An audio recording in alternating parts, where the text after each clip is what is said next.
Hello and welcome to this edition of Memorial Cooking Innovations. I'm Leanne Anderson, registered dietitian and certified diabetes educator at CHI St. Luke's Health Memorial. And today our special guest is Gloriella Chong. Gloriella is our LVN diabetes education specialist, and she's going to be cooking up one of her family favorites for us today. Welcome, Gloriella. Thank you, Leanne. It's a pleasure being on the show with you today. Well, thanks. What are we making today? We're going to cook this simple chicken and rice. I call it a one-pot chicken and rice. It's very simple. It's one of my son's favorites.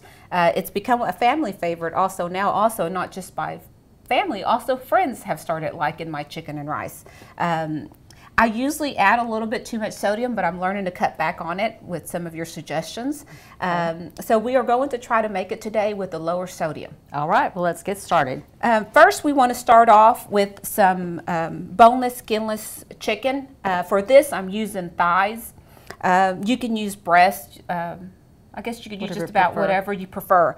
We did trim off the visible fat on this chicken thighs. I prefer the chicken thighs just because I feel that they're a little bit more juicier and have more flavor. Okay.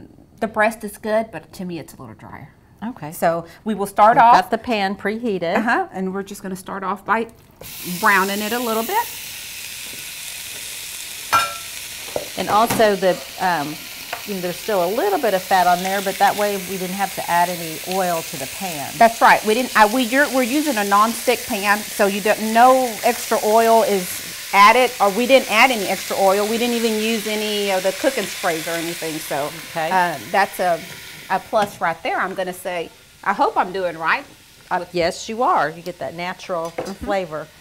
So while that's cooking, I like to add onion and garlic.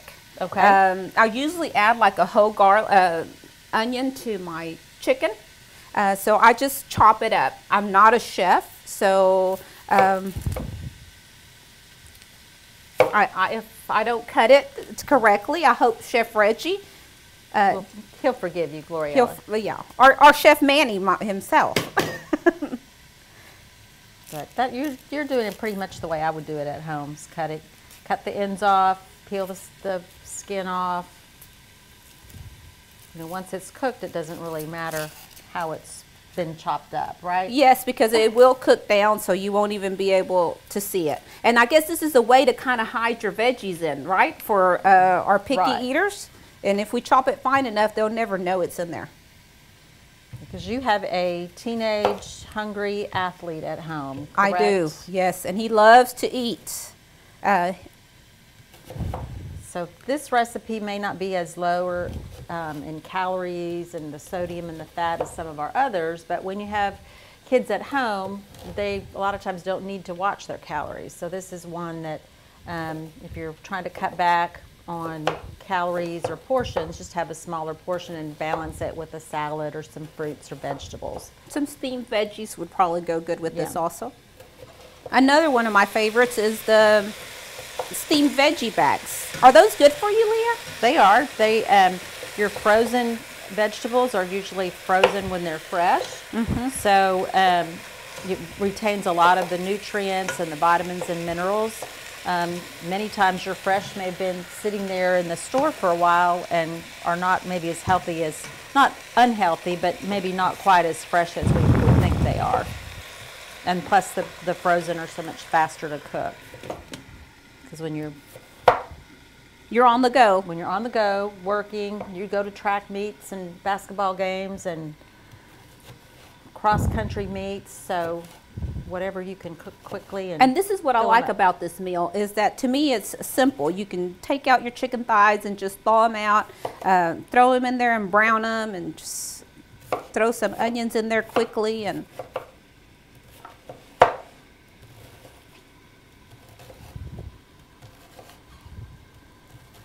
this might be too much onion.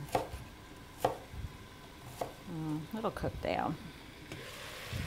Okay, so this is browning nicely. And let me know when it's good and brown, and we'll throw our onions in there. And I think browning the chicken first also helps seal in a lot of the moisture and add some flavor, kind of a toasty flavor to your dish. That's ready for the onion? It looks like it's about ready. Is it good? Yeah, it's starting to On brown. both sides. Okay. Another thing I forgot to tell you. I know we're watching our sodium, but I like to season my chicken. And Okay. a lot of the times I use the no salt seasonings. Okay. Some of my favorites are the Mrs. Dash. They have like a spicy, and they have lemon pepper. They have just like I think it's a regular herb one. And they have all different types of them. The spicy one, it's really not spicy, but I like to season my chicken. Okay. So, Well, and with those, you don't have to worry about, like you said, adding the sodium. You and I kind of cook a little bit alike in that we don't always measure out. We just cook yes. to taste, right? But with these non-salt ones, can you use as much as you want? Or should we To limit taste. that also? No, not just however you like it to taste. You know, if you like it a little spicier, use more of the jalapeno. If you like it a little milder, then go with one of the other ones. Okay. So we're just going to season our chicken just a little with some of this. And since you told me I can use as much as I can, You're going to lay it on. well, I'm going to season my chicken because I like to season my chicken. Okay. So. It looks good. But we could also use natural herbs, right? Fresh herbs. Right, you could use fresh herbs. To You season. could even chop up some fresh jalapenos if you had time. But And- again, if time is of essence, then But you those don't are- want to make it too spicy. And I feel that the non-salt jalapeno is not as spicy. Okay, I don't- right. Okay, let's throw We're the gonna throw onions the in there. onions in there.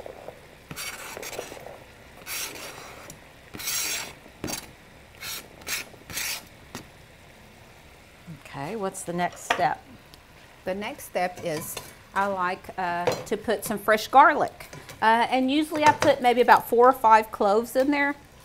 And all I do is just, Yes, you showed me how to do this yesterday. And this is really fast to get that just garlic tap peeled. them a little bit, And to break them me, apart, and just, peel that skin off. it To me, peels the, off. the fresh garlic is much more, adds a lot more flavor than, say, a garlic powder, or even the jarred garlic. You know, it's a little bit fresher, but doesn't have that flavor that the fresh garlic And has. I like the fresh garlic, I guess also because, like you said, of the flavor. There's the garlic that is in the jars. Is that preserved with something? That I am not sure. I think it has just a little bit of a juice or broth, or maybe, or a kind of like a pickle juice maybe that's added to it. I'm not sure. To me, that alters the flavor of the garlic. Just been sitting in that water. I think it leaches some of the flavor out. We're going to do, So 4 to 5 cloves of garlic. Check on this chicken.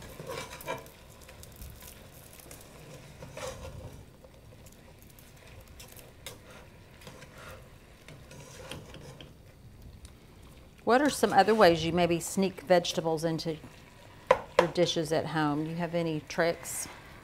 let's see. Usually if I just chop them up and if you don't tell anybody they're in there, Right, I've done that with kale. I introduced kale to my family by sneaking it in some soup, and then I made a kale dish and a salad, and the next thing you know, everybody's like, oh, okay, we can stop on the kale. And so you're just slicing that up. I'm just slicing it up, nothing perfect. I mean, it's going to go in the pot and it will cook down also. I'm not, And I guess if you were wanting to speed it up, you could even just cut it into bigger pieces yeah, and it'll just cook down. And cook down. A lot of times I'm kind of picky also about it, and I don't like to see the whole garlic in my food. But if Okay. it's chopped up and then it cooks down, then I don't even know it's there. So it doesn't bother me to eat it. Okay, so we'll add that. This is cooking up nicely. We're going to add the garlic.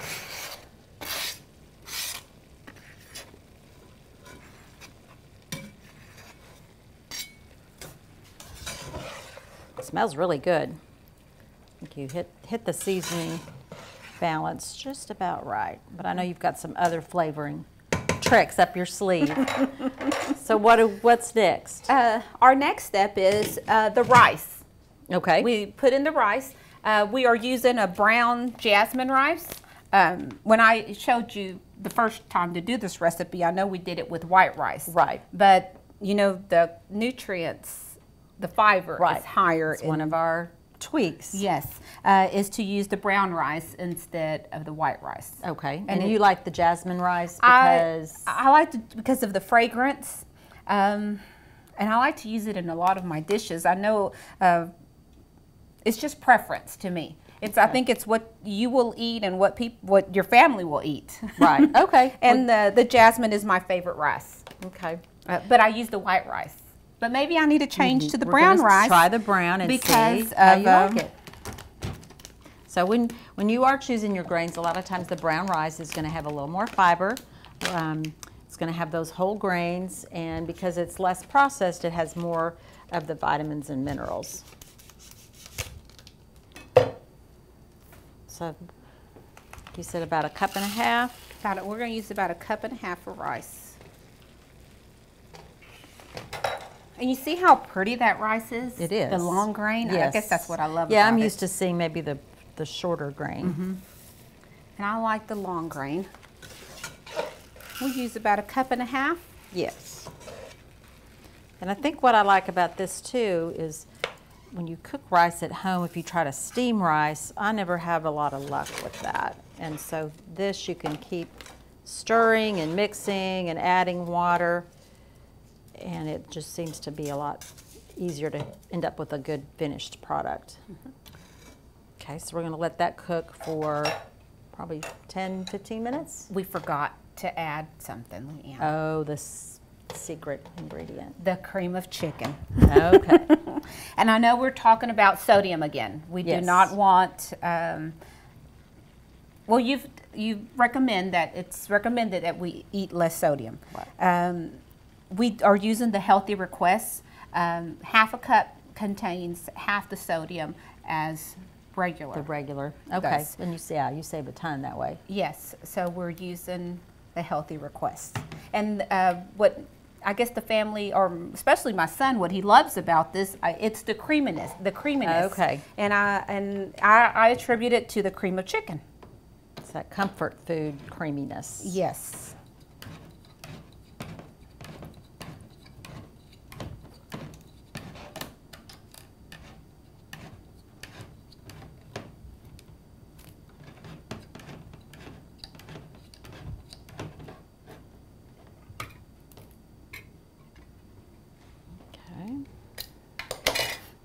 And we'll just pour this in here.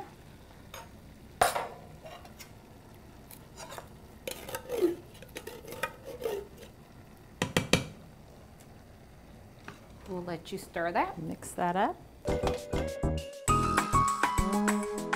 Okay, L'Oreal, this has been cooking about 15-20 minutes. And remember, we had to add a little broth when we added the cream of chicken.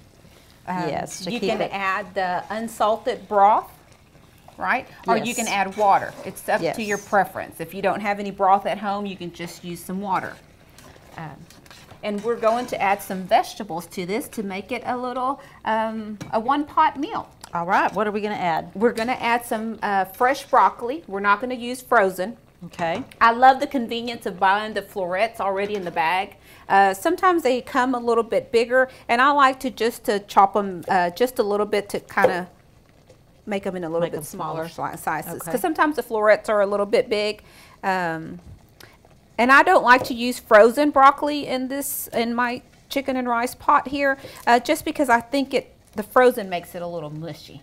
Okay. But we would still have the same nutrient content if we decided to use frozen, right? Just be a preference of time and preference. If some people don't like their broccoli, maybe kind of tender crisp like we do. So. And I like mine a little tender crisp. So I like to add my broccoli maybe the last 5 minutes or so of the broccoli and rice cooking, of the chicken and rice cooking.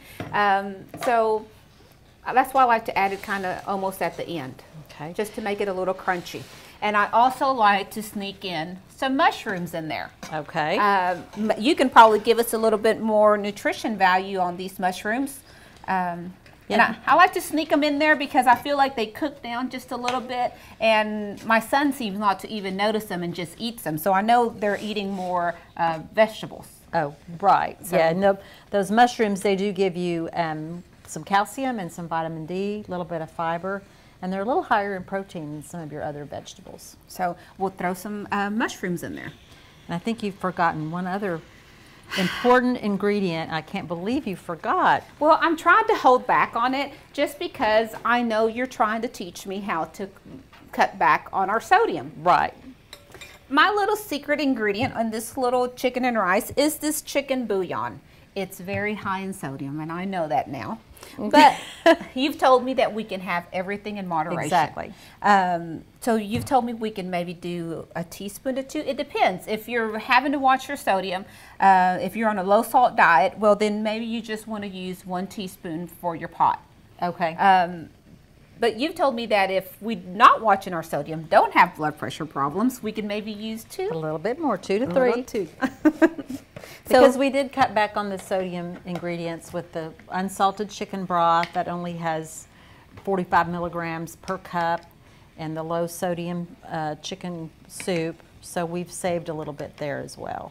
We're going to add 2 teaspoons of this, and it is a whole pot of chicken and rice that we're cooking. Exactly. So, and as this simmers during that 15 to 20 minutes that we simmered the rice before, we did stir it a few times. You do want to continue to stir so that it doesn't stick to the bottom.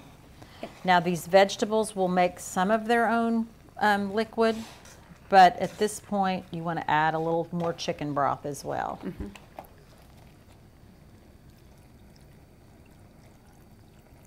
And maybe we've added a total of maybe 2 cups of chicken broth, Leanne, Yeah, would maybe you say? a cup and a half. You just have to, this is one of those recipes that there's not any really set way to do. It's just adding and tasting and kind of seeing how it all comes together. And also, if we wanted a little bit creamier, I think that's what my family likes about it, is that it's a little bit creamier. Would it be okay if we add another can of cream of chicken and maybe not do the bouillon? You could do that, yes. Just to make it creamier. Well, Gloriella, it's been cooking for another 5 to 10 minutes. Yes. We cleaned the kitchen up in the meantime, save us a little time. How does this look to you? It looks good and creamy. We did not add another can of cream of chicken to it. You do have to watch it because, like you see a little bit, it is wanting to stick at the bottom. Just lower your heat and keep it covered, and usually that will help it also, keep it from sticking at the bottom, getting too hot. And you know, one of the good things is if you turn off the heat and cover it up and let it sit for a minute, it gets even better. It gets even better. And what about as a leftover? Oh, well, it's excellent the next day. Oh. It seems like all the flavors just go into everything. Kinda And marinate? it's just, yes, it marinates it, and it's really good the next day also. So warming it up. So if you make a bigger pot and you don't have a large family to feed, and it's just a couple of y'all, well, you can save the rest for the next day or take it to lunch. A couple meals out of it. Oh yeah, Exactly. And we talked about what if our family's not crazy about the broccoli? Can we add other vegetables? And you can add just about anything you would like to it. Yeah, I could see adding carrots, sliced carrots, or green peas, or some bell pepper, just whatever your family prefers, and maybe sneak in a new vegetable here and there in small amounts, and then you can gradually increase those as people experiment with those flavors. So let's serve our plate. Oh, and another suggestion, or another thing that I was thinking, we do this in my household. Once it's through cooking, sometimes my son especially loves to add some soy sauce. Oh, okay. But our best option would probably be to do the low sodium Yeah, I soy would probably sauce. low sodium, unless you're, like we said earlier, if you're not really concerned about the sodium intake, use what you like. But if you're Everything trying in to cut back- moderation, right? Exactly. That's what you've taught me always, it seems like. Exactly. Everything in moderation. So here we have some fruit. Okay, that's a low sodium side dish. And you can also put a little bit of lime or lemon to your choice on your chicken and rice. It's up to your preference. It kind of adds a little extra citrusy flavor by using that. And you're right about the mushrooms. They actually kind of look like the chicken, so you may be able to You can disguise that for your those kids. too. There you go, for those. And you are, Pick your getting teenagers. the vitamins and nutrients from the mushrooms. Okay, well that just looks awesome. That'd be a great dish anytime. Thank you, Gloriella, for joining us today and sharing your family favorite chicken and rice recipe. I can see why it's a family favorite. Well, thank you for having me. You're welcome, and hopefully you'll join us again sometime in the future as we continue to change the world one bite at a time.